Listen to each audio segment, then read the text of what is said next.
We've had a number of questions on how to resize the done-for-you journals and other PowerPoint content that we create for you with commercial use rights at ekithub.com. So we're going to kind of walk through some simple ways to do that, not getting too complicated. One thing I would suggest to you is that you can often work with your printer, the printing company that you work with. They might be able to lay out 2 per page, so you get a half size. As far as getting very specific in dimensions, maybe if you work with Adobe Acrobat Pro or something, there might be some options for you. But here at eKitHub, we're all about keeping things simple and not worrying too much about having all kinds of sizes for your customers, because you'll find you're starting out here, you're just trying to figure out what kind of things that people want to buy. And we choose the 8.5 by 11 standard size because that's what people can easily print at home. They don't have to do any cutting. It's ready to go and done for them. Of course, your printer might be able to lay 2 out on a page. 4 would be quite tiny, I guess. So you probably don't want to do that. But in other types of printables, maybe they can lay out more per page for you. Your customers can also do the same thing, printing, if they don't mind cutting. But let's just walk through quickly on how to resize a slide if you don't already know how. And I'm going to open a new presentation to do that and show you that super quickly. It's under File, Page Setup. And this is what you want to do before you start making a document. You want it to be the size that you want it to be. And in this case, I have mine in centimeters because I'm in Canada. That's the default size on my computer. So if you're trying to work with inches and centimeters and all that, if you do want to change it on your computer, it's a computer setting, not a PowerPoint setting. So we can make this anything we want, 11 by, making something up that you probably might not even use, but you press OK, scale, and it's either going to scale up or scale down depending on what you're doing. So if you have no content here, no problem. You can have it any old size you want it to be. Also, just as a little kind of side note, if you are working and trying to convert things, there's lots of little conversion tools you can use. Unitconverters.net.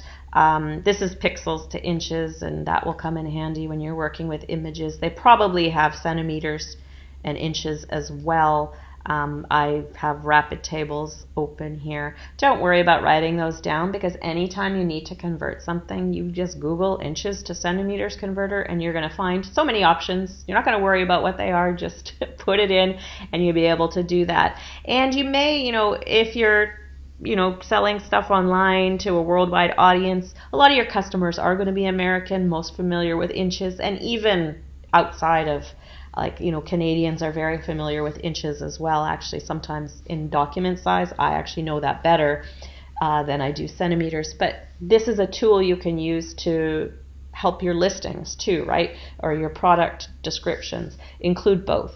So if you know it's 8.5 by 11, go and do this and offer the centimeter option. That way, if someone's searching for something or they're not sure if they want to buy it because they know centimeters, you've got both written down there.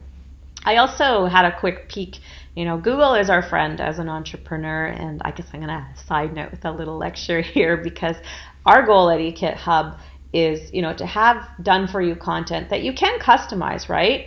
But you don't need to worry about trying to make everything or appeal to everybody. You're just putting things out there to see what people want to buy and figuring it out from there. But when I Googled popular journal sizes, I was able to find a bunch of, options here. They even do it in millimeters, which take a 0 off for it to be centimeters. It's 7 by 9 centimeters.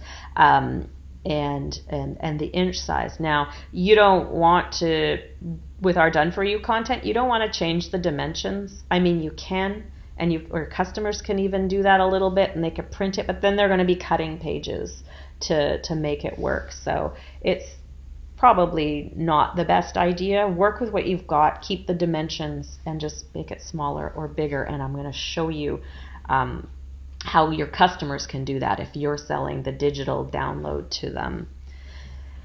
So we're going to go back to PowerPoint, and I'll just show you quickly why you don't want to resize here. This is our happiness journal. It's part of the upgrade option of the Power of Affirmations e-kit.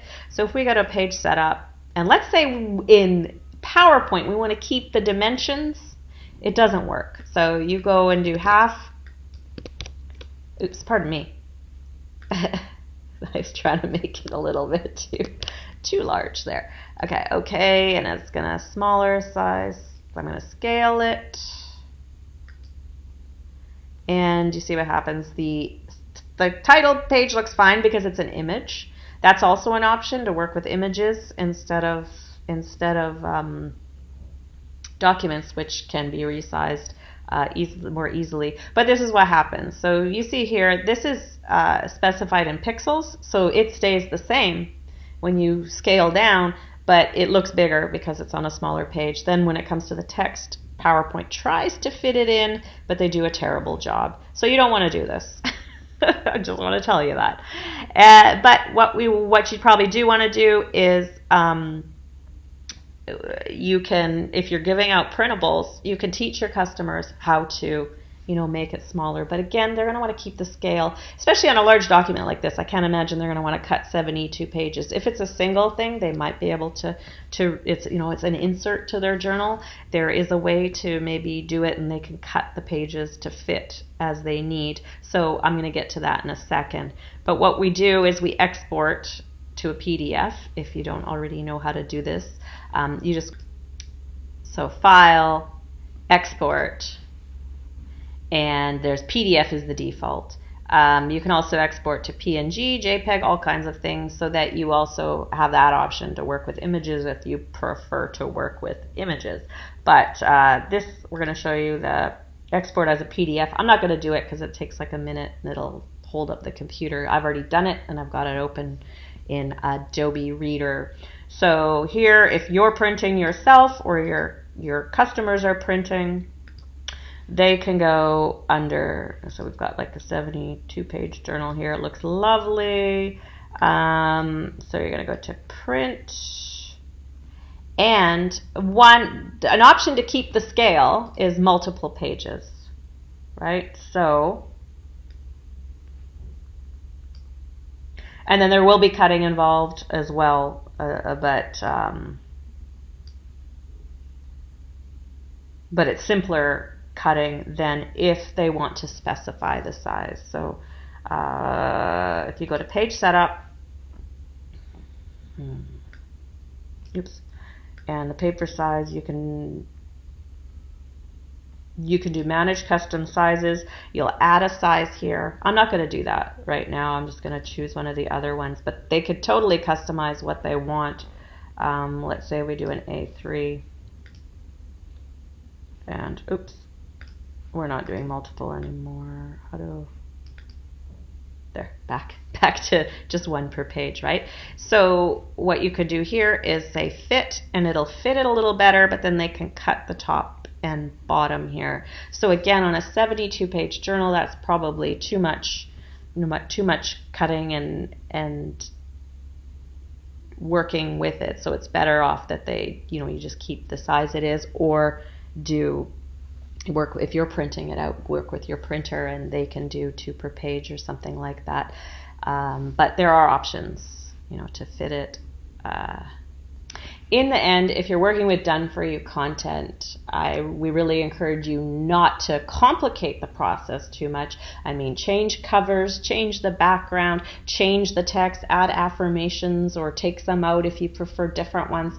But don't knock yourself out trying to do all these different things, because there is a market for what you want. People want to have, whether they want like the full size or maybe half size, the actual dimensions probably don't matter so much when it comes to giving out single printables. Obviously, they can resize, much more easily resize it. They can cut it and fit it into what they want to do. But work with what you've got. That's going to be the best thing. You want to get these offers out. You want to give them great quality content, and that's what matters the most.